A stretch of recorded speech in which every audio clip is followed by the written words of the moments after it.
support those milestone-linked reforms by the state governments. Societal changes. The government will form a high-powered committee for an extensive consideration of the challenges arising from fast population growth and demographic changes.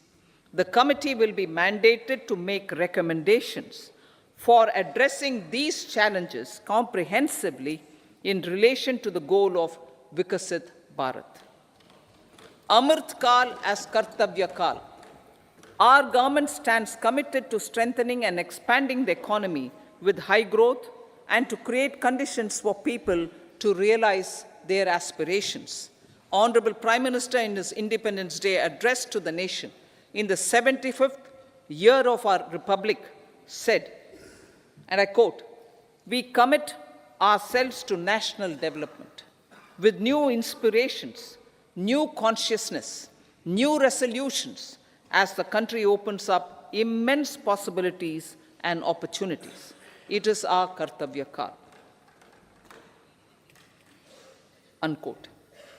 Every challenge of the pre-2014 era was overcome through our economic management and our governance. These have placed the country on a resolute path of sustained high growth. This has been possible through right policies, true intentions, and appropriate decisions. In the full budget in July, Honorable Speaker, our government will present a detailed roadmap for our pursuit of Vikasit Bharat.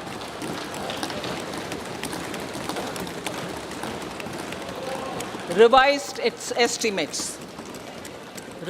estimates of 2023-24. The revised estimate of the total receipts other than borrowings is 27.56 lakh crores of rupees, of which the tax receipts are 23.24 lakh crore rupees. The revised estimate of total expenditure is 44.90 lakh crore rupees.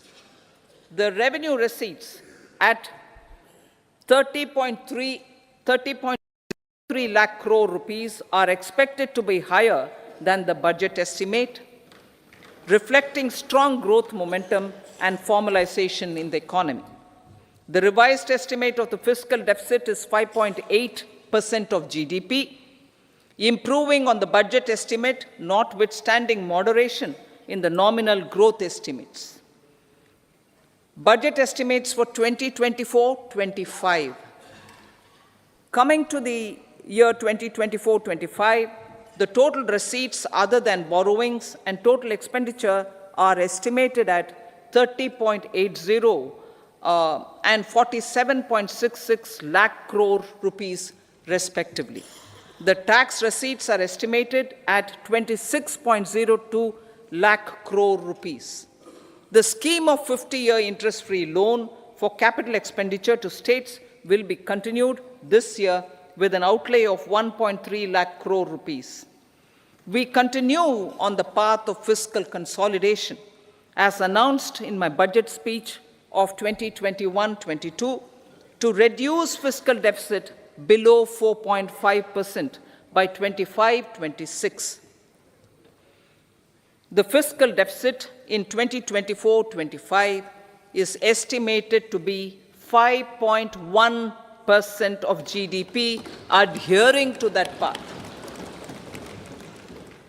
So the gross and net market borrowings through dated securities during 24-25 are estimated at 14.13 lakh crore rupees and 11.75 lakh crore respectively. Both will be less than that in 23-24. Now that the private investments are happening at scale, the lower borrowings by the central government will facilitate larger availability of credit for the private sector. Vote on account. I'll be seeking vote on account approval of the Parliament through the appropriation bill for a part of the financial year 2024-25. I will now move to Part B. Honorable Speaker, sir, over the last 10 years, the direct tax collections have more than trebled and the return filers swelled 2.4 times. I would like to assure the taxpayers that their contributions have been used wisely for the development of the country and welfare of its people. I appreciate the taxpayers for their continued support. The government has reduced and rationalized tax rates. Under the new tax scheme, there is now no tax liability for taxpayers with income up to 7 lakh rupees, up from 2.2 lakh rupees in the financial year 2013-14. The threshold for presumptive taxation for retail businesses was increased from 2 crores to 3 crores. Similarly, the threshold for professionals eligible for presumptive taxation was increased from 50 lakh rupees to 75 lakh rupees. Also, corporate tax rate was decreased from 30% to 22% for existing domestic companies and to 15% for certain new manufacturing companies. Honorable Speaker, sir, in the last 5 years, our focus has been to improve taxpayer services. The age-old jurisdiction-based assessment system was transformed with the introduction of faceless assessment and appeal, thereby imparting greater efficiency, transparency, and accountability. Introduction of updated income tax returns, a new Form 26AS, and pre-filling of tax returns have made filing of tax returns simpler and easier. Average processing time of returns has been reduced from 93 days in the year 2013-14 to a mere 10 days this year, thereby making refunds faster. Indirect taxation. By unifying the highly fragmented indirect tax regime in India, the GST has reduced the compliance burden on trade and industry. The industry has acknowledged the benefits of GST. According to a recent survey conducted by a leading consulting firm, 94% of industry leaders view the transition to GST as largely positive. According to 80% of the respondents, it has led to supply chain optimization, as elimination of tax arbitrage and octroi has resulted in disbanding of checkposts at the state and city boundaries. At the same time, tax base of GST more than doubled, and the average monthly gross GST collection has almost doubled to 1.66 lakh crores this year. States too have benefited.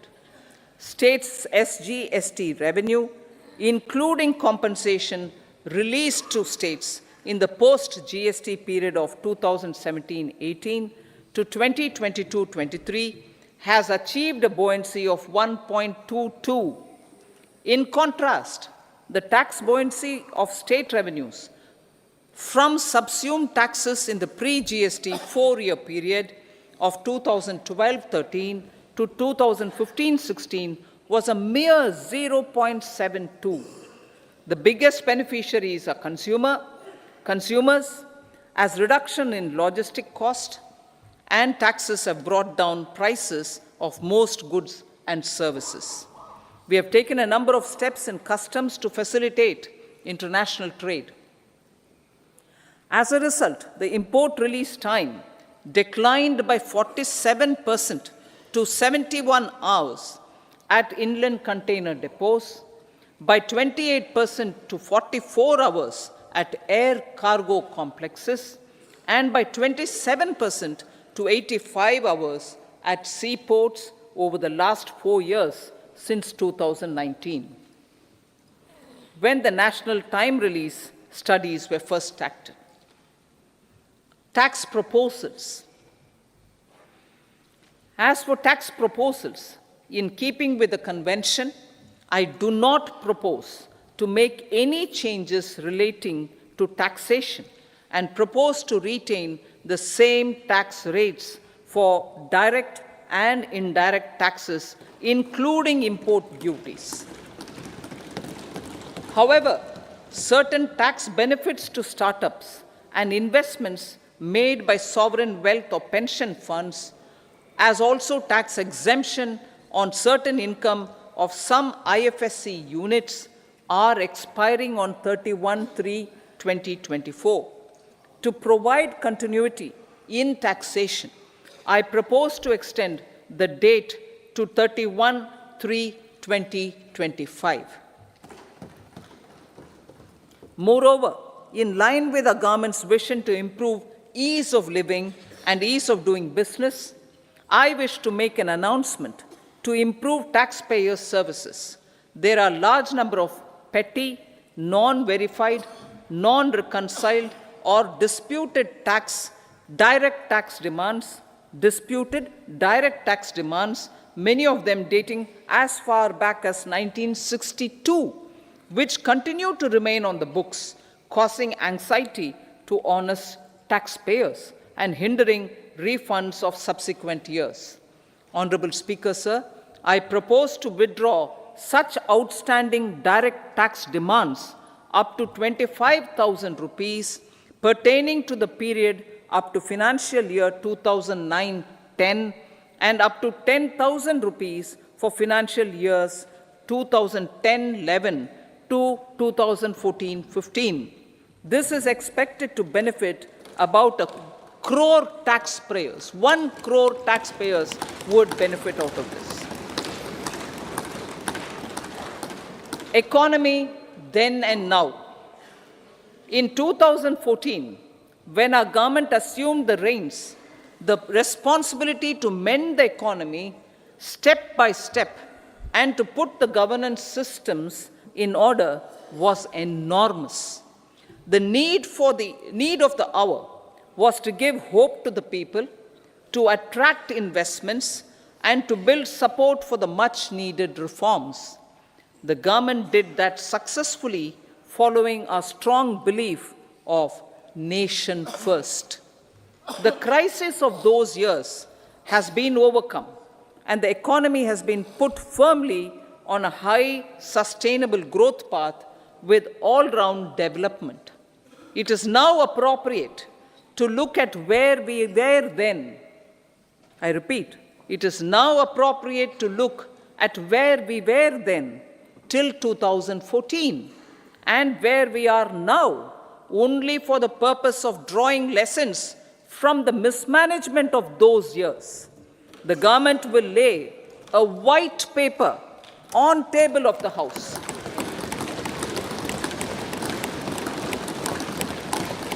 The exemplary track record of governance, development, and performance, effective delivery, and Jan Kalyan has given the government trust, confidence, and blessings of the people to realize whatever it takes, the goal of Vikasit Bharat, with good intentions, true dedication, and hard work in the coming years and decades. With this, Honorable Speaker, I commend the interim budget to this august House. Jai Hind.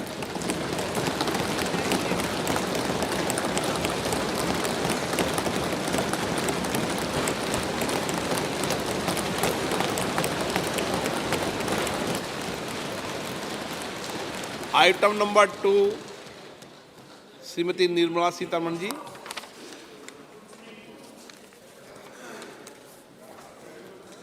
So, with your permission, I rise to lay on the table the following statements under Section 3(1) of the Fiscal Responsibility and Budget Management Act 2003, Medium-Term Fiscal Policy cum Fiscal Policy Strategy Statement, and Macroeconomic Framework Statement. Item number 3, Srimati Nirmala Sitharaman ji.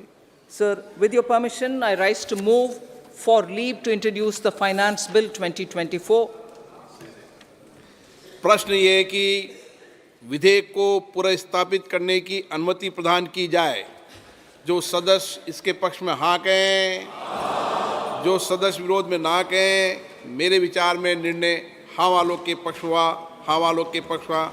माननीय मंत्री जी विधेयक को पुनर्स्थापित करें। So I introduce the bill. सभा की कार्रवाई शुक्रवार दिनांक 2 फरवरी 2024 को प्राप्त 11 बजे तक के लिए स्थगित की जाती है।